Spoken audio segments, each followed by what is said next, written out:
अस्सलाम वालेकुम dear all, कैसे आप सब लोग। उम्मीद है खैरियत से होंगे, खुश रहें, खुशियां बांटें। मैं हूं ताहिरा, आप लोगों के साथ एक नया व्लॉग शेयर करने जा रही हूं, नई चीज़ें शेयर करने जा रही हूं। उम्मीद है आप लोगों को ये चीज़ें समझ आएंगी। आज हम लोग सीखेंगे कि हम अपने सब कॉन्शियस माइंड को कैसे इस्तेमाल कर सकते हैं और उससे हम लोग कैसे फ़ायदा उठा सकते हैं। क्या आप लोगों को पता है सबकॉन्शियस माइंड क्या होता है? लाशऊरी तौर पे बाज़ दफ़ा ऐसा होता है, कोई चीज़ हमें बार बार याद आती है। वो कहाँ होती है? वो हमारे लाशऊर में पहुंच जाती है, जो हमें सोते जागते रिमाइंडर देता रहता है और हमें वो चीज़ याद आती रहती। ये होता है सबकॉन्शियस माइंड। एक कॉन्शियस माइंड होता है। कॉन्शियस माइंड कौन सा होता है? जिस पे हम जोर दे के सोचते हैं।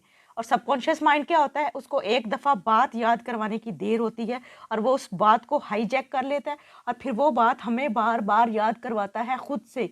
इसकी मिसाल लेंगे हम लोग किस चीज़ से? गाड़ी चलाने से। गाड़ी चलानी हम एक दफ़ा सीखते हैं, ठीक है। जब हम डेली बेस पे उसकी प्रैक्टिस करते हैं तो गाड़ी कैसे चलती है? गाड़ी हमारा दिमाग तो नहीं चला रहा होता, हमारे पाँव पीछे से नीचे से दब रहे होते हैं। रेस ब्रेक क्लच, इन सारी चीज़ों को चेक कर रहे होते हैं। तो उसमें क्या चीज़ इस्तेमाल हो रही होती है? हमारा सबकॉन्शियस माइंड उसे चला रहा होता है।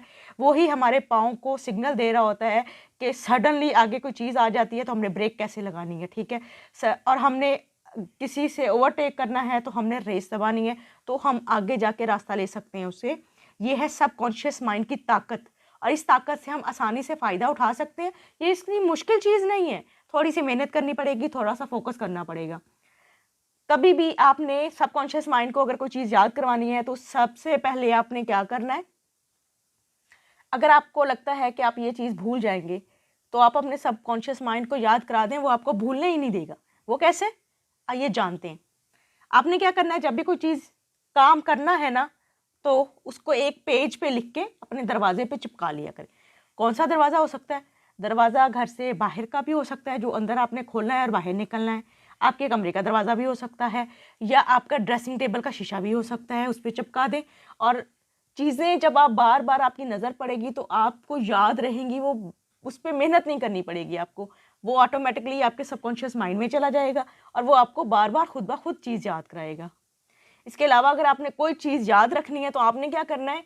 आपने अपनी डायरी पे लिख लेना है, या एक ही दिन बैठ के अगर आपने याद करना है तो आप उस चीज़ को 9 to 10 टाइम आप एक ही पेज पे रिपीट करके लिखें। इस तरह वो आपको ज़बानी याद हो जाएगी, आपके सबकॉन्शियस माइंड में चली जाएगी और आपको बार बार उस पर मेहनत नहीं करनी पड़ेगी। सबकॉन्शियस माइंड बहुत काम की चीज़ है और वो हमें, आपने देखा नहीं, हमें इर्द गिर्द के ख्यालात कितने सताते हैं। वो ख्यालात जो हम माजी में छोड़ आए हुए होते हैं, मगर वो जहन हमें बार बार याद करा रहा होता है। कैसे? कि उन चीज़ों के बारे में हमें पता चलता रहता है, ये क्या चीज़ है क्या नहीं है, और हम मसलसल उन चीज़ों को याद कर रहे होते हैं। मगर क्यों? वो ख्यालात हमें जानबूझ के आते हैं, हम उस पर तवज्जो देते हैं। तो सबकॉन्शियस माइंड की ताकत से हम उन ख्यालात को भगा भी सकते हैं। ये कोई मुश्किल काम नहीं है। आप अपने माजी में होने वाले अच्छे वाक़यात को याद किया करें, जिसमें आप खुश थे, आप मुस्कुरा रहे थे, हंस रहे थे। आप उन वाक़यात को याद किया करें और मुसलसल याद किया करें। जब आप उन वाक़यात को याद करने की कोशिश करते हैं तो यकीन करें वही ख़्यालात आपकी ज़िंदगी में रह जाते हैं और बाकी ख़्यालात आपकी ज़िंदगी से डिलीट हो जाते हैं। वो ख़्यालात आपके दिमाग में नहीं आते। ये मेरा ज़ाती एक्सपीरियंस है कि मैंने भी अपनी लाइफ में एक ऐसी चीज़ को भुगता है कि वो डिप्रेशन मुझे बहुत तंग करते थे। फिर मैंने सीखा, मैं हर वो लम्हा याद करती थी जिस लम्हे में बहुत खुश थी, जिस लम्हे मैंने कोई अचीव किया था, जिस लम्हे मैं कामयाब हुई थी, ठीक है, जिस लम्हे मुझे बहुत अच्छी चीज़ मिली थी। तो ये चीज़ें बहुत कामयाब करती हैं इंसान को जब हम इसके आदी हो जाते हैं। तो बजाय इसके कि हम लोगों की तवज्जो दें, लोगों की बातों पे तवज्जो दें, लोगों के सुनने की बजाय आप अपने उन ख़्यालात पे तवज्जो दें जो आपको खुशी देते हैं। हर इंसान की क्या पर्सनल दुनिया भी होती है ना एक, जिसमें हम सोचते रहते हैं और अपने ख़्यालात में तो इंसान बहुत कुछ हासिल कर लेता है और ख़्यालात की दुनिया में इंसान अपने आप को बहुत दूर ले जाता है। तो ख़्यालात को अपने साथ रखना और बुरे ख़्यालात से निजात पाना इतना मुश्किल काम नहीं है, बस थोड़ी सी प्रैक्टिस की ज़रूरत है। और उम्मीद है कि आप सब लोग इस प्रैक्टिस को करेंगे, इस टेक्निक को अपनाएंगे और कामयाबी लेंगे।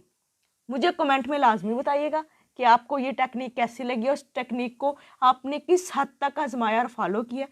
फॉलो कीजिए, मेरे चैनल को सब्सक्राइब कीजिए। आप लोगों की आशा ज़रूर